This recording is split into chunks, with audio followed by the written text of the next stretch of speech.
Hello, it's Carly here today to do a summer layout, and I'm doing this with my daughter Amy, who's 12, and we're using the Southern Ridge Trading Company Chipboard and Stencil to create a fun summer layout. So we've got the Mermaid mix and the fishnet stencil, and we're going to use some Dylusions ink and paint and Wild Whispers new paper line by Pam Bray, the watercolor collection.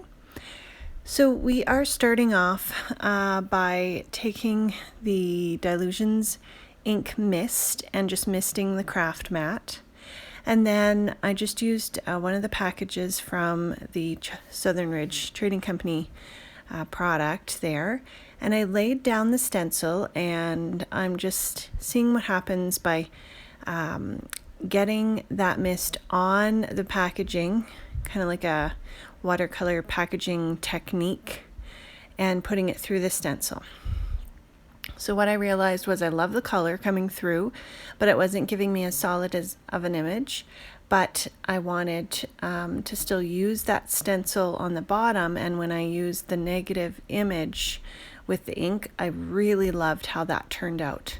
So I put that directly on there, and then I'm using this on the circle that I die cut with a Kaisercraft circle die, and I'm doing that on the background as well, and I really love how that turned out. So just give it a little bit of a dry, and then I'm going to do that negative image again with the mist using the black over top of the green mist that's already there, because I still love those colors and I love the way it looks on there, but I wanted to get that effect of the fishnet stencil. So just by laying the stencil on after it has the mist on it, and laying a paper towel so that it absorbs any ink that's kind of leaking out the side and I don't get it all over my hands, just applying that in a couple different places on the layout. I'm using a sketch by Scrapbook and Cards Today. They have sketches on their website, and they had a summer challenge, and so I am entering this layout in that as well. Now I'm taking the watercolor Wild Whisper paper by Pam Bray, and I cut the edge using a Lawn Fawn water wave stencil. It has a stitched edge on it, and I'm just doing 3 different waves, and then when I lay that on the background, I'm just lifting it up a bit. I also had taken some black Distress Oxide ink and just edged the edges of that so that it defines it a little more. So just by bending the very edge portions up, here you can see those Lawn Fawn dies. Just by bending the edges up, it gives it a little bit of dimension and helps you see that wave edge better. Now I'm just getting the placement, and Amy's helping me with deciding how to place. We're following the sketch and just kind of adjusting it as we need to.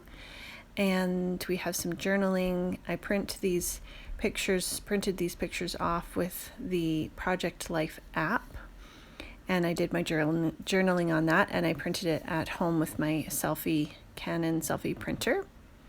I'm using just a little strip, which was the edge of the watercolor paper that I cut with the die, to go on the left hand side, and then we're just adding some pink mist for a little bit of color. This is a nice bright layout. The towels have lots of bright colors, and I wanted to bring that in with the mist, and then you'll see with the painting. This is a Tattered Angels chalk mist. It is semi-translucent, and it has a really nice shimmer to it. It's a little bit hard to see on camera, but we decided to paint the top of that Under the Sea title with that mist so it would stay a neutral color and just have a shimmer on the top, and I actually filled my Wink of Stella pen with that chalk mist. Now we're taking some dilutions, paints. A couple of my colors had dried out. I think the covers weren't quite on tight and they are actually quite old. So I just added a little bit of water, and I think I may have to replace a couple colors, but that's okay when they are new. And you'll see with some of the other ones, they are so creamy and go on so beautifully. So I think the purple and the pink were just a tiny bit dried out, but they still worked adding some water there.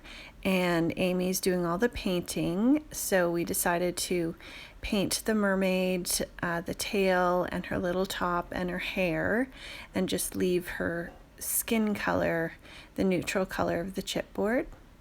So the paint goes on beautifully on the chipboard. The chipboard is really well cut. It's laser cut and it's so detailed. The Mermaid mix has 18 pieces in that chipboard set, so you have a lot to choose from. And this whole set, I probably used less than half, and I still have lots left. So instead of going back to that purple, I just grabbed some Distress purple paint, and we're just using that for the shell. And these painted up really nice and bright. The Dilutions colors are really beautifully bright and fun, and I thought they matched that beach scene with the floaties and those towels really nicely. So I just gave them a little dry. The paint doesn't take too long to dry though. And here, if you can see a little bit of that shimmer there, it really is gorgeous. And we're just laying that over top of the circle for the title. And then just gluing everything down with tacky glue, because it is chipboard and we're gluing to paper. We can just use a tacky glue or whatever liquid adhesive you have, and just adding on the little embellishments. These work so wonderfully, the chipboard, to embellish your pages with. It can be customized to any color you like, whether you're painting it or misting it, or I've colored with crayons or done embossing powders. It's really fun to color it. So this layout came together lovely and quick, and I was so happy to have Amy help me with this, and we had a lot of fun putting it together. I will link below the video where you can find these products in the Southern Ridge Trading Company shop. It's chipboard.ca, and all the other supplies that are listed are on the blog, which I will link below. Thank you so much for stopping by. I would love for you to like and subscribe.